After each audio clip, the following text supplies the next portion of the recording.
Thank you for joining me again, Scorpio. It's January 2016. Happy New Year.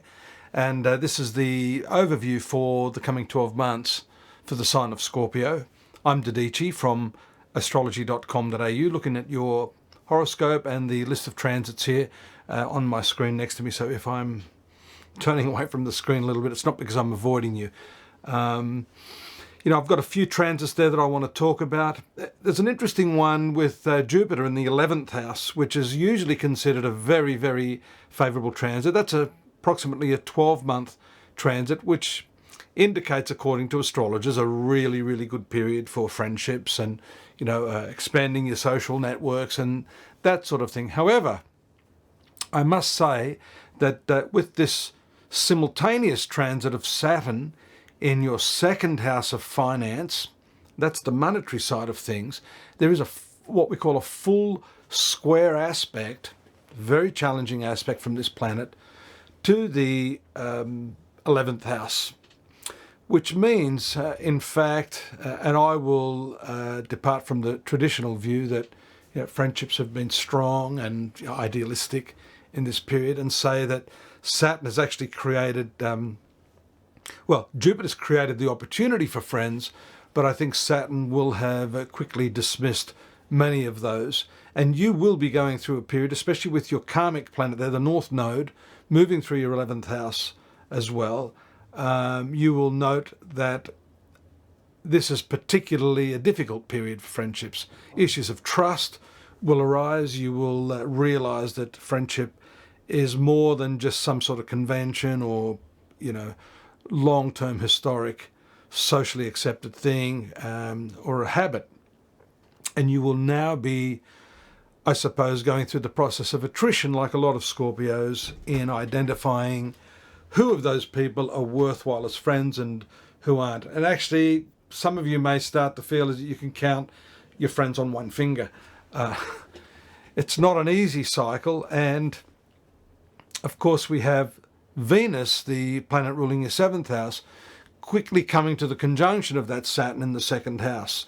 Now, normally the 2nd house has much to do with finance, and of course, many of you born under the sign of the Scorpion will be going through a period of challenge there too, in terms of your income, in terms of your business and your finances, because that produces a bit of a cool, I suppose, separative influence as well.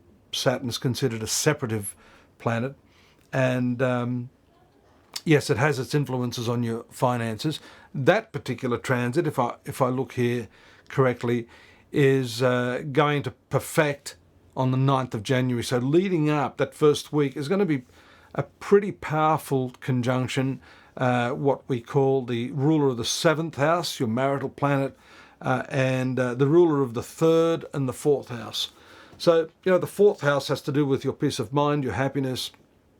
Venus has to do with your marriage, relationships, to some extent friendships, which Jupiter right now, which rules this area where we see the Venus and Saturn conjunction, is in that 11th house. And this is another principle many astrologers overlook, and that's called the principle of dispositorship. A dispositor is the planet that rules the house or the sign of the zodiac in which another planet is ruling. So it'd be very much like employing a cook who lives in your house and who appears to be dominating the situation in your house, but we know full well that the owner, the employer of the house, is really the one in charge. So in this case, I say to you that Jupiter rules that 2nd house and is in the 11th house of friendships. And having that malefic influence in his house does not make Jupiter feel at all comfortable. So generally a friend to you, this planet is a disturbed planet, having an enemy, Saturn, in his sector, and Venus now coming into conjunction with that around the 9th. Well, I think it's going to bring a lot of this issue of friendships, the issue of trust and loyalty to the fore. And many of you already have been going through this issue. I think there is some relief. It's not all bad news. I wanted to get that out of the way. We do see, for example, on the 4th of January, Mars, one of the rulers of your sun sign, coming to the sun sign of Scorpio on the 4th. That's going to invigorate you.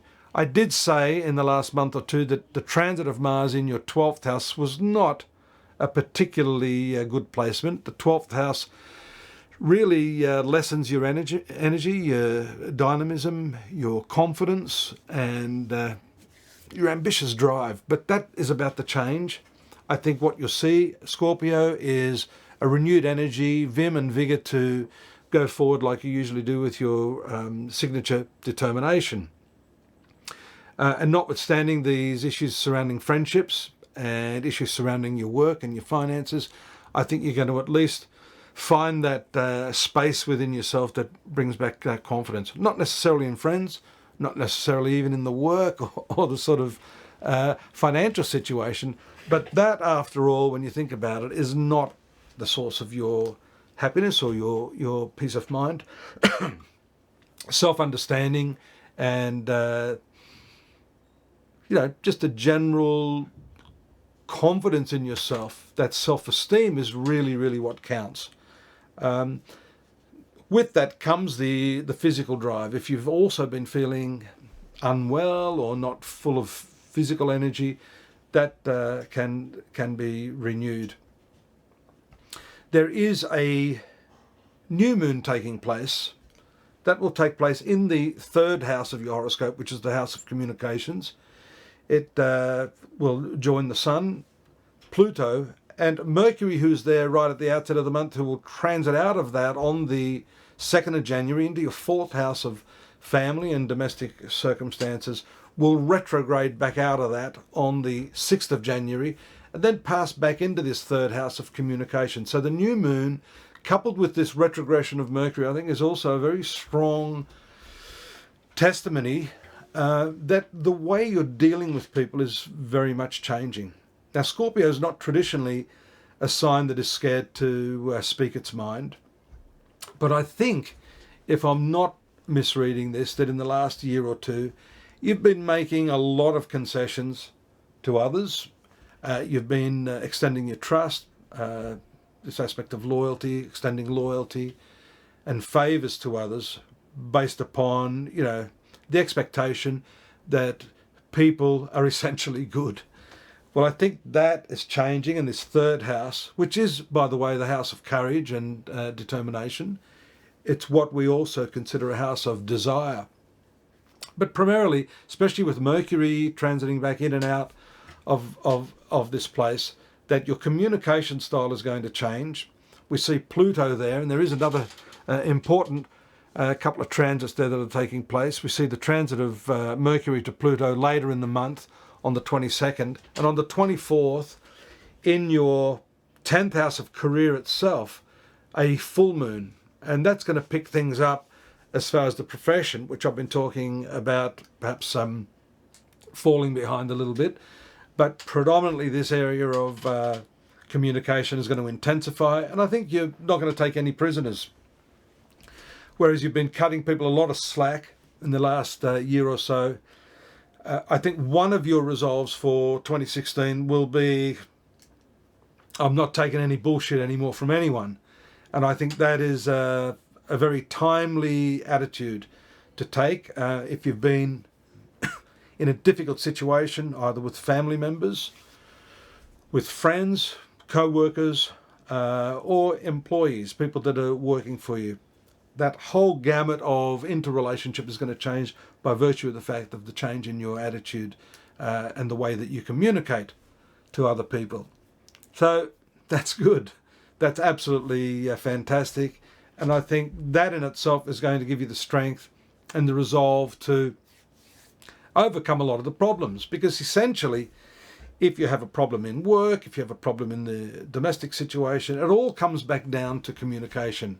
Well, the style, yes, but the content, what it is you're communicating. And that communication can be of several forms. It can be non-verbal cues. In fact, 90% of our communication is non-verbal. So it comes down to not just how you deliver something, although I think perhaps that is a signal and a cue too, that if you're perhaps discussing things that are of a serious nature, but you're trying to be a little too courteous or diplomatic, then that's the wrong signal. People take that the wrong way, and then they're going to step all over you. So I think the content and the way you deliver, the non-verbal cues involved in communication, are all part of this whole change that I'm seeing in you for 2016.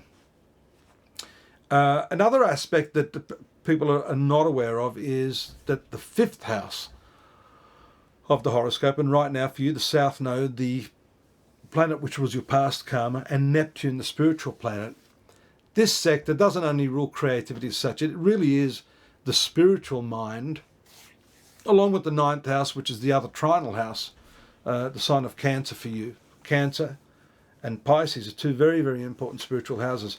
And having two spiritual planets, karmic planets there, transit slowly, the planet Neptune is a very slow-moving planet, with Ketu, or the South Node, having just entered into this area, is also very telling. It means you are learning the lessons of your past now, and in some fashion you will be trying to spiritualize the downside of your life and what's been happening. That also has a lot to do with the sexual nature and the intimate nature of your relationships. It is a romantic component of your life, that 5th house, and having these spiritual planets there means that you are also, as an extension of what I said about your communication, changing the way in which you deal with your emotional relationships. Now that means perhaps cutting loose a lot of the dead wood. I talk about this quite a bit in my readings here, that you don't have to carry all this crap forward with you. All this baggage is just diminishing your power, your capacity to live the life that you want. And so that is also an area that's going to change dramatically in the coming 12 months. But in particular, you're going to feel this in January. The second half of the month, I'm sort of jumping through. I don't give you every single detailed aspect here, Scorpio. I think you can read into what I'm saying, that this sort of encompasses a few of the aspects as we're moving through the month.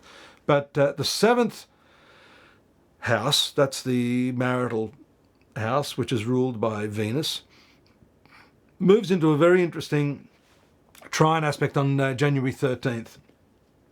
That's a trine aspect to Uranus in your 6th house. So Venus there in the 2nd house, money, and Uranus, which is in your 6th house of debts, workplace activities, co-workers, etc., servants, which we talked about earlier. That produces a more favourable influence for you, I think, in terms of getting a grip on the way you're conducting your work.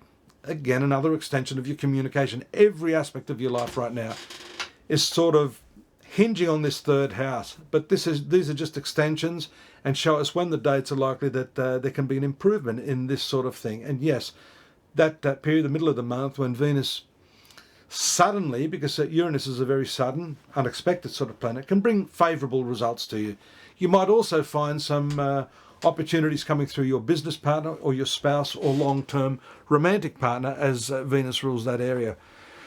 Sun coming into the trine of Jupiter is one of the better aspects we all look for. Western astrologers love this aspect. That's around the 14th and the dates leading up to that.